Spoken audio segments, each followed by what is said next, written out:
Mesdames, Messieurs, bienvenue sur Radio M pour ce flash d'information. Des personnes arrêtées dans le cadre de l'affaire dite Amira Boulaoui ont été transférées ce samedi vers Constantine après plusieurs jours en garde à vue à la brigade de la gendarmerie d'El Hattab à Annaba. Le journaliste Mustafa Benjama, le chercheur Raouf Farah, la mère d'Amira Boulaoui et le cousin de cette dernière ainsi qu'un chauffeur de taxi seront présentés demain devant le pôle spécialisé à Constantine.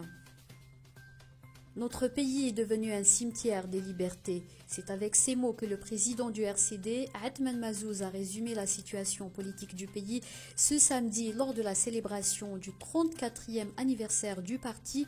Athmane Mazzouz a souligné l'urgence de trouver une alternative démocratique pour laquelle chacun de nous s'engage à préserver l'indépendance du pays et à consacrer la souveraineté populaire, car selon lui, c'est la seule garantie de l'indépendance et l'unité du peuple et de la nation.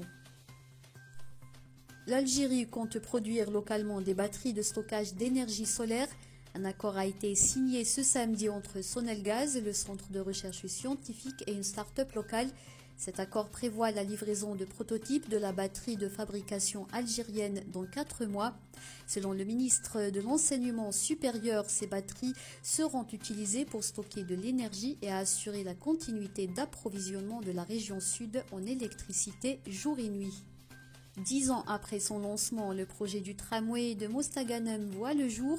Le groupe français Alstom, chargé de ce projet, a annoncé dans un communiqué l'entrée en service ce samedi de 2 lignes de ce tramway. En Tunisie, plusieurs manifestations ont eu lieu ce samedi dans plusieurs villes, notamment à Sfax, Nabeul et Tozeur.